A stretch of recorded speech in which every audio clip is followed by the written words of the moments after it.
Exposing my heroes list బాగానే ఉంది. నేను చెప్పిన వీడియో ఏమో sex education, HPV vaccination, oral cancer relation with oral sex అనేవి ఎడ్యుకేషనల్ వీడియోసే. కామెంట్స్ చూడండి.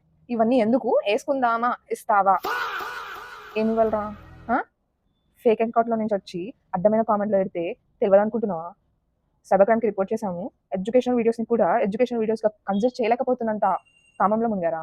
ఫేమస్ అయిపోయావు పో, ఇంకా you are not a parent, ఇంకా నీకు పేరెంట్ ఎక్స్పీరియన్స్ లేదు. వేరే టాపిక్ చూసుకో. పబ్లిసిటీ కోసం నేను పబ్లిసిటీ కోసం చేస్తలేను, పబ్లిక్ అవేర్నెస్ కోసం చేస్తున్నా. వేరే వీడియోస్ కూడా పెట్టానే, వేరే ఇన్ఫర్మేషనల్ వీడియోస్ కూడా. నీ ఫీడ్లోకి రాకపోతే అది నా మిస్టేక్ కాదు కదా. నీ ఫీడ్ ఎలాంటి కంటెంట్ని సపోర్ట్ చేస్తుందో అక్కడ అర్థమవుతుంది. వేరే ఏమో పతివ్రతల్లాగా పెట్టుకుంటారు కంటెంట్ కూడా, కామెంట్లు మాత్రం గలీజ్గా చేస్తారు. నీ డాష్ చూడాలని ఉంది, కిస్ కిస్. ఏం చూస్తారా? పోలీస్ లాఠీ చూపిస్తా. మీ ఇంట్లో ఉన్న ఆడపిల్లలే ఆడపిల్లలా?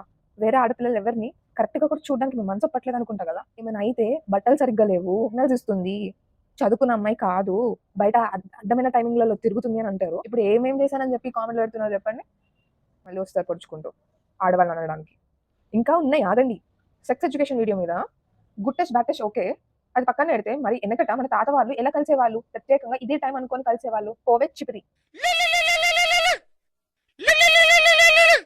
సారీ సార్, నాకు అంత నాలెడ్జ్ లేదు మీలాగా. పాపం తాత అమ్మమ్మ వాళ్ళు ఎలా కలిసారు నాకు తెలియదు. సెక్స్ ఎడ్యుకేషన్ మీద హక్కు ఓన్లీ తాతకుందా, అమ్మమ్మ నాన్నమ్మకి లేదా? వాళ్ళకి తెలీదు, నేర్చుకోవాలి. అందుకోసమే వీడియోస్. ఇలాంటి వాళ్ళ గురించే ఆ వీడియో స్టార్టింగ్ లోనే చెప్పాను. మళ్ళీ పొడుచుకుంటూ వస్తారు, డాక్టర్లు ఏం చెప్పట్లేదు, ఏం ఎక్స్ప్లెయిన్ చేయట్లేదు అని చెప్పి. చెప్తే ఎలా ట్రీట్ చేస్తున్నారు? ఇంకో కామెంట్, ఫేమస్ అవ్వడానికి ఎంచుకున్న టాపిక్ అని. వేరే చాలా వీడియోస్ చేశా, ఫేమస్ అవ్వడానికి కాదు, ఎడ్యుకేషన్ కోసం. ఎలా చూస్తే అలానే అర్థమవుతుంది. మీ ఆలోచనలో తప్పు ఉంది కదా, మీకు ఇలా అర్థమైందంటే. అండ్ ఇట్ లాస్ట్ చాలా మంది అంటారు ఇట్లాంటి బ్యాడ్ కామెంట్స్ కి రిప్లై ఇవ్వకండి, ఇగ్నోర్ చేయండి, హైడ్ చేయండి, డిలీట్ చేయండి అని. నేను చేయను. బ్యాడ్ కామెంట్స్ వాళ్ళని హైలైట్ చేయడం కాదు, ఇది క్వశ్చన్ చేయడం.